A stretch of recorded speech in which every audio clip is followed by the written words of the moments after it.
पहलगाम में हुए आतंकी हमले के बाद एक चिट्ठी ने दिल्ली के सियासी गलियारों में हलचल मचा दी। ये चिट्ठी किसी और ने नहीं बल्कि खुद सपा पार्टी की मुस्लिम महिला सांसद इकरा हसन ने लिखी है। किराना से एक चिट्ठी चलकर सीधे दिल्ली पहुंचती है पीएम मोदी के पास और इस पत्र में एक खास संदेश छिपा है। इस चिट्ठी में विपक्ष कुछ ऐसा कह रहा है जिसे सुनकर देश बेहद हैरान है, लेकिन इसमें जो कुछ लिखा वो हर एक हिंदुस्तानी के दिल की आवाज है। आखिर एक मुस्लिम महिला सांसद ने ऐसा क्या लिख दिया है प्रधानमंत्री मोदी को जो आज पूरे देश की राजनीति में भूचाल ला दिया? आपको आगे इस रिपोर्ट में बताएंगे।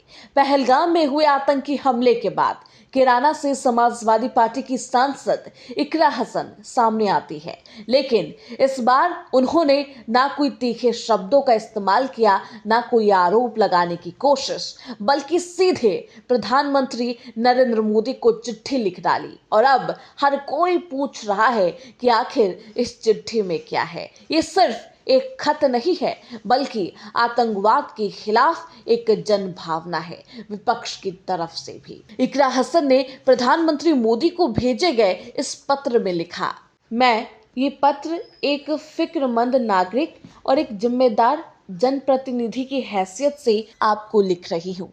हाल ही में जम्मू कश्मीर के पहलगाम में जो दर्दनाक हमला हुआ उसने पूरे मुल्क को सदमे में डाल दिया। ऐसे वक्त में पार्लियामेंट को सामने आकर आवाम के जज्बात, दर्द और उम्मीदों को आवाज देनी चाहिए। ये बहुत ही नाजुक वक्त है।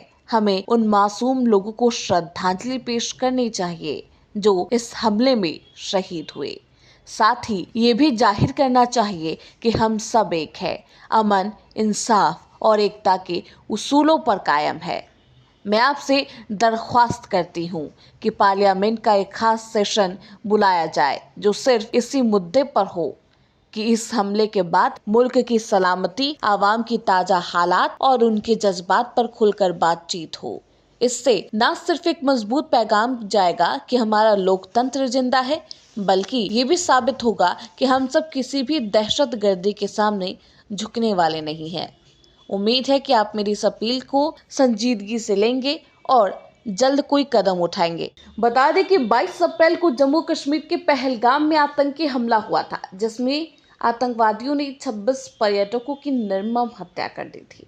जब गोलियों की गूंज घाटी में सुनाई देती है तो सिर्फ जवान नहीं, पूरे देश का दिल कांपता है। और जब संसद की आवाज आतंक के खिलाफ एकजुट होती है तो भरोसा जागता है कि ये लोकतंत्र अब भी जिंदा है। इकरा हसन की चिट्ठी कोई सियासी स्टंट नहीं है, ये उस नई सोच की शुरुआत है जहां दल नहीं, देश पहले आता है। अब गेंद सरकार के पाले में है। क्या प्रधानमंत्री इस अपील को सुनेंगे और कब एक विशेष सेशन बुलाया जाएगा, ये देखना बेहद दिलचस्प होगा।